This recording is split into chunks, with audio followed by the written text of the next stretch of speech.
Hello to all my aspiring adults. You're listening to an old school millennial podcast. You have me, Lauren, behind the mic, and here we talk about all the crazy, awkward, embarrassing, and amazing moments on this wild journey to adulthood. I'm so glad you're joining me today. I hope we can help each other out. Let's get into the episode.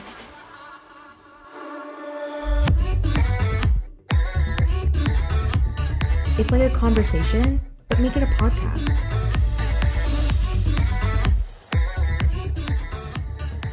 Hello, everybody. I would like to formally welcome you to the very first Old School Millennial podcast. As you heard in the intro, my name is Lauren, and I'm super excited to be here today. One, because I love to hear the sound of my own voice. And two, I really do hope I can help you guys out. You guys can help me out, and we can just form this really great community. So before I get into today's episode, I kind of want to start off with a segment, and I hope you guys like it. And I want to describe to you my week using a hashtag. So if I had to describe this past week, I would use the hashtag year of hydration. Why, you ask? Every time I get up to go and get a drink of water or any other liquid, because hydration definitely applies to coffee as well, don't at me. I can't just get up quietly and do it. I have to announce that 2020 is the year of hydration. So if you've been around me at all in the past, you're probably really annoyed by that saying already. But hopefully there's a few people here who don't know me and maybe won't be as annoyed. I'm really proud of myself so far. We're not really that far into the new year, so I think most resolutions fall off after this. But hold me accountable, everyone. I truly do want to make 2020 the year of hydration. Okay, let's move right along into the episode. As you probably saw by the title, I'm going to be talking about some hard lessons that I've learned over the past few years. And yeah, I definitely think I would call all 5 of these things mistakes, but I'm really proud of myself that I chose to see the lessons in them. And I'm really glad that I can share these lessons with you, and hopefully you won't have to make the same mistakes I did, or at least you can take some comfort in knowing that you weren't the only one. So getting right into number 1, I signed a lease and then backed out.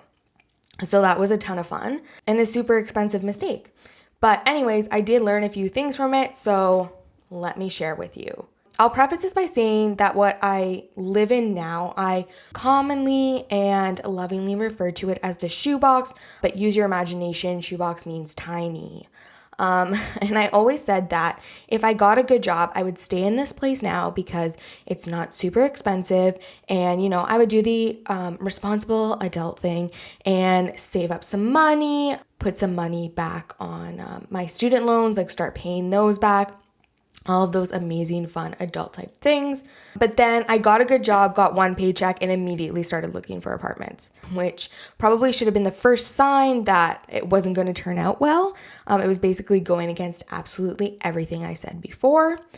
But anyways, I pushed that all aside, started looking, and ended up finding a place that I liked. I went and saw it. Everything seemed really nice. I mean, there were a few things I didn't like about it, but I kind of just pushed that aside and told myself that the apartment was a little bit better, a little bit bigger, a little bit newer, and that it would definitely make me happy because materialistic things always make you happy.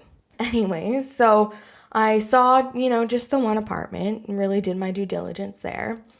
And I put in the application, got approved, and paid the deposit. Even then, I didn't feel great about the whole situation, but I was kind of trying to talk myself into it. So I went ahead, I signed the lease. Everything was great except for the fact that I was stressed out about it, and it was honestly all I could think about and all I could talk about for weeks. If you know me at all, it's the things that I'm stressed out about. I will talk about them forever and ever and ever. I'm trying to change that in 2020 as well, because putting all of those stressed out thoughts just gets stressed back. But anyways, didn't feel great. And finally, I decided I couldn't move. it definitely wasn't the right decision for me. And I knew that once I moved there, I wasn't going to be happier. This newer place, this, slightly bigger place, like that wasn't going to make me happy. So I made sure I still had an apartment to come back to. And I managed to get out of my lease and didn't really come out unscathed. Had to, I lost my deposit. Let's just be frank here. So it was a really expensive lesson to learn, but I mean, it just comes down to trust your gut. Don't ignore negatives because other people tell you it's a good decision, or you think like, well, like logically this makes sense, like it's bigger, it's newer, it's whatever. Don't ignore that like feeling that you have. If you have to convince yourself that it's a good thing and you have to spend months and weeks convincing yourself, that means it's probably not the right decision for you, and you could probably save yourself a lot of time, energy, anxiety, and money if you just listened to yourself in the first place. So that was my first lesson I wanted to share with you today. Definitely my most expensive lesson. Don't recommend it at all. But in the long run, I guess I saved money because I didn't have to pay more every single month.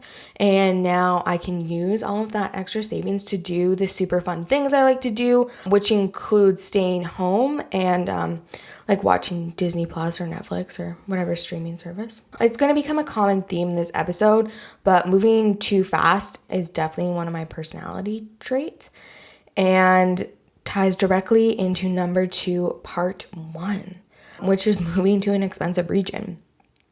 So when I graduated university, I decided that I needed to move as far away from my hometown as possible because that makes total and complete sense. So for me, that was the Niagara region, and for those of you who are unfamiliar with Ontario, it is about 2 hours away from Toronto. Once I started to look at moving down here, I didn't do any research whatsoever. I just moved, and I didn't even look at the cost of living. Like, it did not even cross my mind. I didn't even know cost of living is something that you should look at. So when I got down here, I was like, kind of shocked. And like I said, I live in a shoebox right now. So I love the lifestyle down here, but I do have to live in a shoebox to afford it. And that's all because I did not look anything up whatsoever. So please, if you want to make any big life decisions, I truly recommend that you research them first. At least ask a couple people, hit up Kijiji, see what things are going for, look at real estate, look at property. And even though you might not be planning anything, that's probably like a pretty good indication of how expensive the region is, and like will give you a good idea of what cost of living is. And honestly, I'm sure there's a website out there that gives you cost of living per region because there are smart people who do that type of stuff for you. So look for one of those websites if you're considering moving. So this brings me to number 2, part 2, which is that I bought my first car, and I totally, again, who's shocked, did not do any research, did not ask the proper questions, and maybe this is my most expensive mistake. Yeah, this one probably is. So I decided to get a car. I wasn't really in a rush for anything, and then I saw this car, and I decided I would move heaven and earth to get it. Nothing special, that's just the way I am. And when I got the car, I did not ask any questions. I didn't do any negotiation because that would be smart, and clearly I'm not on that train yet. And paid for it on the spot. And you know what? It turned out, pretty great for a while. And then all of a sudden, about 8 or 9 months into this whole car ownership thing, it started leaking oil, which, no big deal. That means I just don't have to pay for oil changes because all the oil leaks out. I add new oil in, basically an oil change.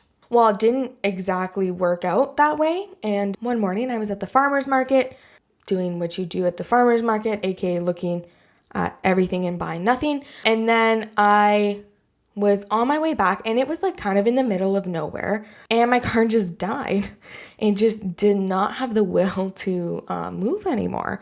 So got it off to the side of the road. Everything's fine. Internally, I'm really trying hard not to panic, but it was pretty tough. But, pulled it all together, tried to start it again. It started great, amazing. I get back on the road. It somehow makes it back to the place I was living at the time and stays in the garage for months on end because, I don't know a ton about cars, but if the car has no oil, then it doesn't run. So luckily, my family was able to do some of the work to it, and I was assured that the oil leak was slowed down enough that it wasn't a complete hazard for me to drive. So towed my car down to the region that I was moving to because knew that it absolutely would not survive that long on the highway. But, still trying to be optimistic about it. And then the oil leak didn't stop and actually got worse. So I ended up going to trade my car in for $500 and another car that leaked oil. But that is a story for another time. So overall, again, please do your research when you're going to make a big purchase or make a big life decision. I promise you it will probably save you so much time and energy and money in the end, just to kind of put in that little bit of work up front. Now I'm going to move on to a little bit less of a materialistic topic because we're trying to be less materialistic over here. So this one, I'm going to go back to university. And for those who are counting, this is hard lesson number 3. University was a great time for me. I absolutely loved it. I hated high school, would never go back. Those people who say they would go back were definitely popular, and that was not me. So was so happy to get the hell out of there.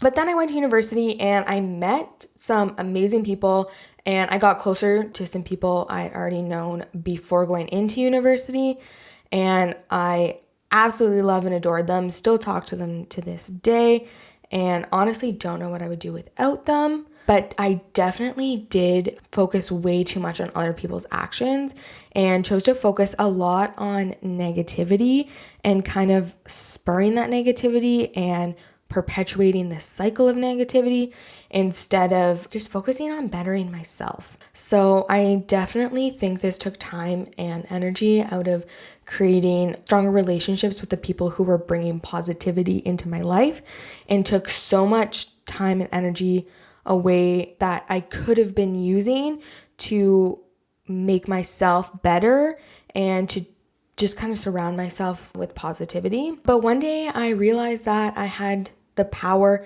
not to focus on what other people were doing. And I definitely gained the perspective that whatever was happening, whatever little drama, gossip, whatever, wasn't going to matter in a week, a day, a month, a year from now.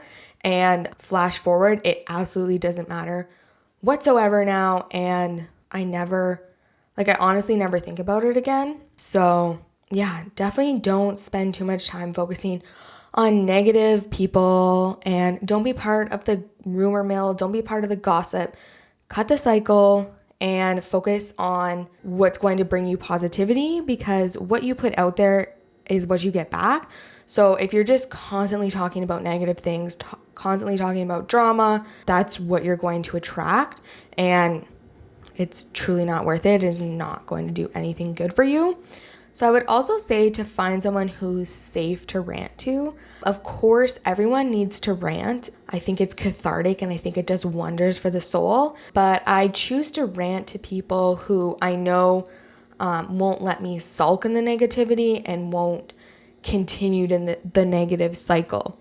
They will let me rant. They will let me say my piece. They will not, even if they probably don't agree and think I'm crazy. And then they'll just end it. They won't feed into the gossip. We won't, start this huge 3-hour long conversation about what so-and-so posted on Instagram last week. We'll just talk about it and we'll move on. So I think that's really helpful as well. So I know who I can go to do that. So my 4th hard lesson would be too much of a focus on grades. Now, this for me is going back to like high school, elementary school, and like, don't worry, I'm not going to bore you with the complete story because, to be honest, I don't even want to listen to it myself. But I definitely, and like even first part of university, I focused so much on grades. I put my entire self-worth on grades, and they determined how the rest of my day was going. I could win a Nobel Peace Prize, which, P.S., I've done absolutely nothing to deserve. And if I got what I deemed wasn't a good grade, like it didn't matter to me.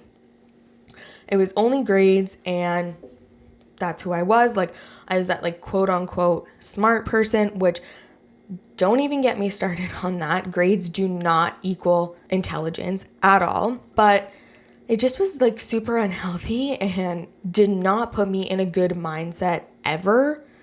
So when I went to college, I graduated university, went to college, and I just decided like it doesn't matter to me what the grade is. It doesn't matter to me what the number is. What matters is the skill.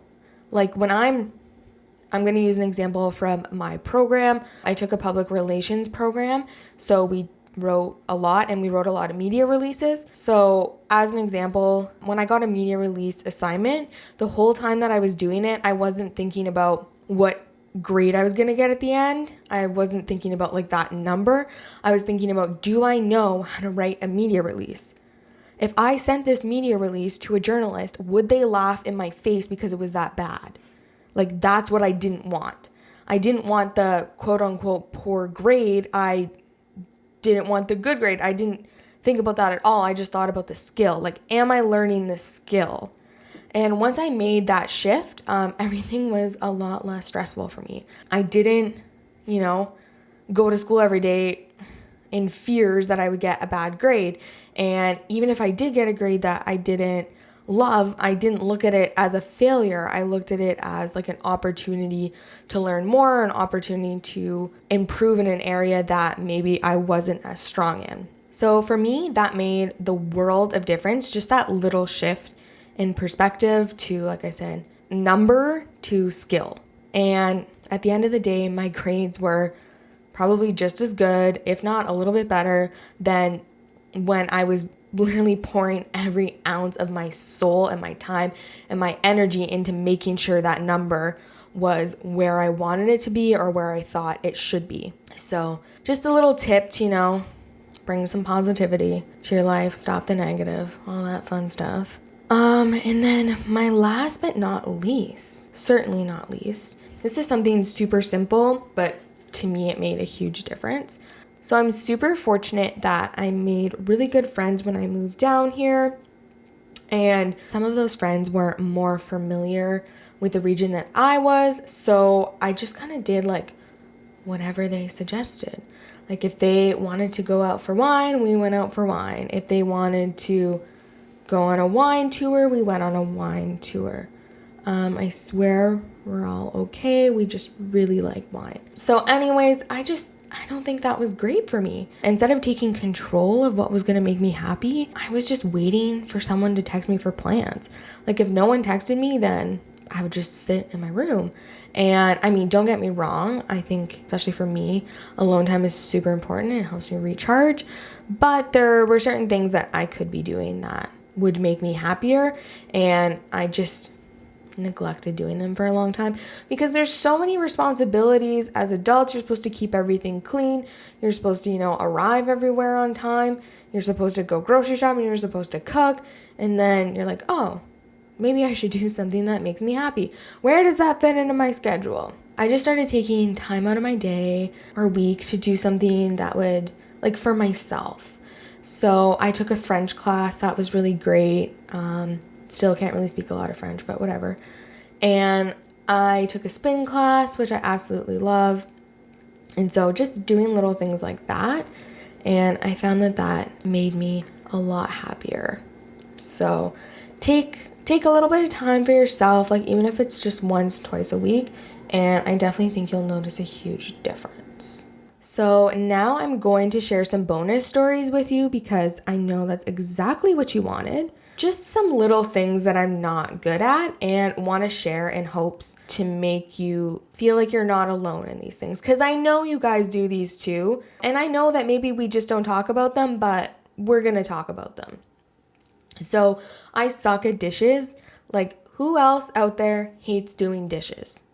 Like, please tell me I'm not alone in this. A dishwasher is like one of those things you don't know what you got until it's gone. Because man, doing dishes sucks. So I have this like long-standing habit of doing dishes once a week. which I know is terrible, and everyone out there is thinking, oh my God, Lauren, like, that's not sanitary. Like, no, it's not. But I mean, what are you gonna do? There's worse things out there, I guess. So I just let them pile up like all week, and then Sunday I have to spend like an hour doing dishes, and it's really not fun. And it's totally self-inflicted, but I don't know. I hate doing them. And that just kind of leads into my next thing with like, I don't cook. I will cook for like the first couple nights of the week, and then I don't have any more dishes to cook in. So then instead of doing like the normal person thing where you wash the dishes, I just stop cooking. So it's not great. I'm trying to work on it. I'm getting a little bit better, but always room for improvement. So this last one, it's credit card cancellation doesn't equal contract cancellation. Just a little PSA for everyone out there. How did I learn this, you ask? Well, the hard way, of course. So I got a gym membership, and I tried it a couple times. I went to a few classes. If you're like me, you love classes because I hate thinking when I work out. Like, I don't want to think a second after or a second more than I have to. So I go to these classes. I don't love them. But, instead of canceling the gym membership, I just let it, roll on. Because you never know. I'll get back there one day. So plot twist, I never go back. And instead of canceling it, I get a new credit card because my other one expired. And in my mind, something goes off and it's like, oh yeah, like if they can't charge your credit card, then that means your contract's canceled. Like, that's not how it works. So not only did I not get out of my contract, I got like a late fee attached to the one that I didn't pay because the credit card was no longer valid. So finally went in to cancel it and ended up talking my way out of the late fee, which maybe is a topic for a different podcast because I'm really good at that type of stuff. But anyways, it was just like an expensive way to learn that just because you get a new credit card, it does not take you out of a legally binding contract.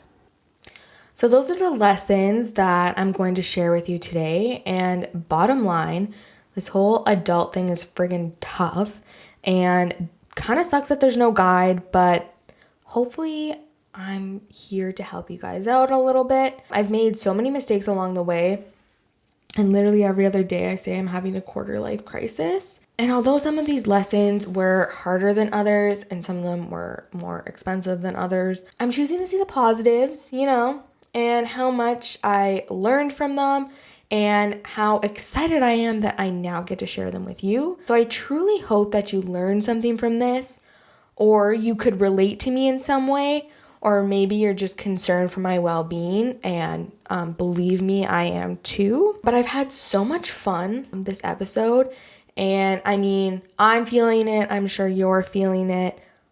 I'm going to miss you. We're going to miss each other until I'm back next week. So you should probably head over to @AnOldSchoolMillennial on Instagram. Hit the follow button, and that way we don't have to be apart and we can start this truly amazing codependent relationship. But speaking of not spending any time apart, I am giving you the 2-for-1 special that absolutely no one asked for. On this inaugural day of an old school millennial, I'm also going to release a second episode where I share some of my, quote unquote successes as an adult and what those have taught me as well. And I know what you're thinking. Lauren, you don't have any successes as an adult. We just listened to you ramble on for a decent chunk of time about how you suck at it. And yeah, I know, it's shocking. So you should probably head over and listen to it to make sure I'm not completely bullshitting you, because that totally could be a possibility. And then there's like all of those typical podcast things that you're supposed to say, so I'll say them. But I'm sure you already know what to do. You should subscribe to this podcast.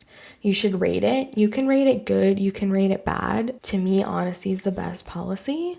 And you should also share it with friends. And if you're on my Instagram page, I'm going to be sharing some quotes from this episode, maybe a few fun other things. And if you like what you see, you can just kind of like pop those posts into your stories, tag me in them. Does it automatically tag the person if you post their post in your story, someone let me know. But anyways, yeah, if you like what you see, let's get the word out. I think it could be really fun. So I think that's all from me for now. So I'm going to see you in a few seconds. Actually, we're not going to see each other at all because it's a podcast. But we're going to be together again when you go click on the next episode.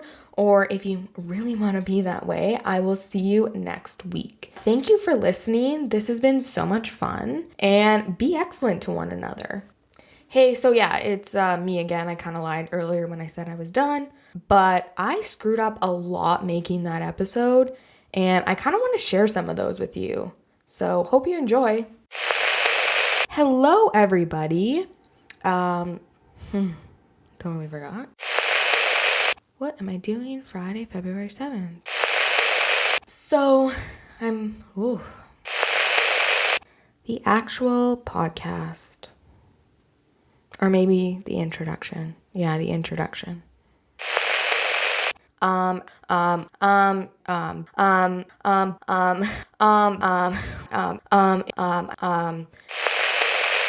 Ooh, that was hard.